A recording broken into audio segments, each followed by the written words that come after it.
best news service in the country. Well, of course it is. It's probably in the world. It's right here on 7. And one of the best reporters in Australia, if not the world. And she is a lovely girl, is our mate, Emily Angwin. Now, she's been working very hard. Righto, come up with the goods. What do you got? Well, yes, I have been working very, very hard, and I've put together basically a compile of all of the news stories for this year. Now, there are some really happy ones. There are some that didn't make the cut, but there's also a few sad ones as well. But let's just have a look and see.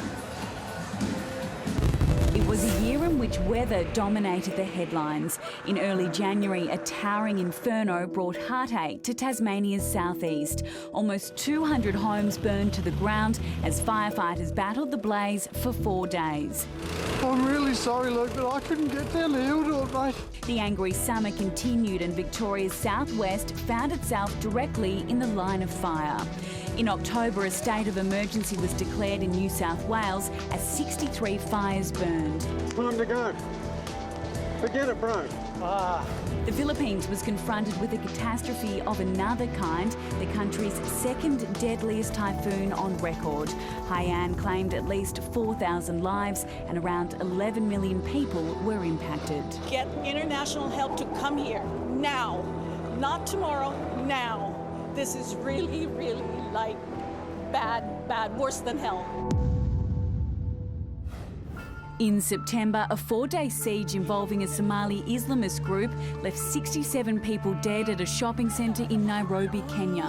The bloodbath left the world shocked and appalled. What's happening? Just months after President Obama's second inauguration, there was similar outrage when 2 pressure cooker bombs were set off near the finish line of the Boston Marathon. But for all the pain and suffering, there was joy too. 3 women from Cleveland were rescued from captivity after being held by kidnapper Ariel Castro for more than a decade. Pope Francis was elected the first Latin American pope, brought with him hope and a new era for the Catholic Church. Buonasera. Nearly 2 years after the Costa Concordia capsized off the coast of Tuscany, the cruise liner was refloated.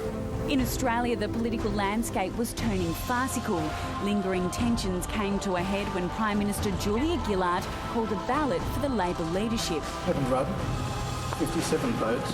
Julia Gillard, 45 votes. The man she knifed, Kevin Rudd, had knifed her back. He was elected leader of the party only to lose the federal election to Tony Abbott. The government of Australia has changed. The state government was just as chaotic. Rogue MP Jeff Shaw caused all sorts of problems for the coalition and its minority government.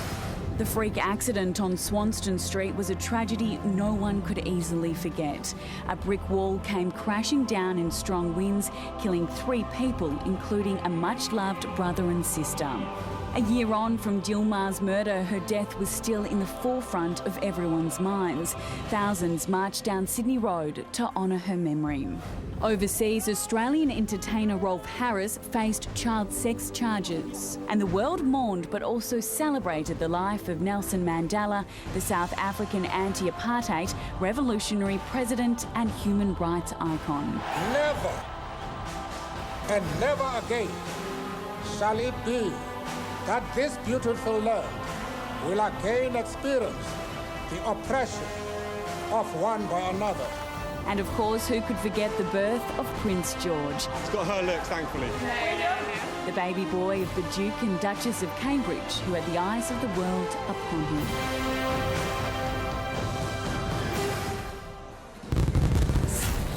Such a massive year, guys. Like, it's amazing to think all of that stuff happened in just 12 months. But I did, miss out on putting my little kitten story in there, the kitten that got stuck in the Burnley Tunnel. Damn it. And also my baby elephant story, I did not 1, not 2, but 3 baby elephant stories. They also didn't make the cut. Great. So 2014, pay attention. More baby elephants, less fire and flood, okay? I agree. They're my favourite stories. More kittens.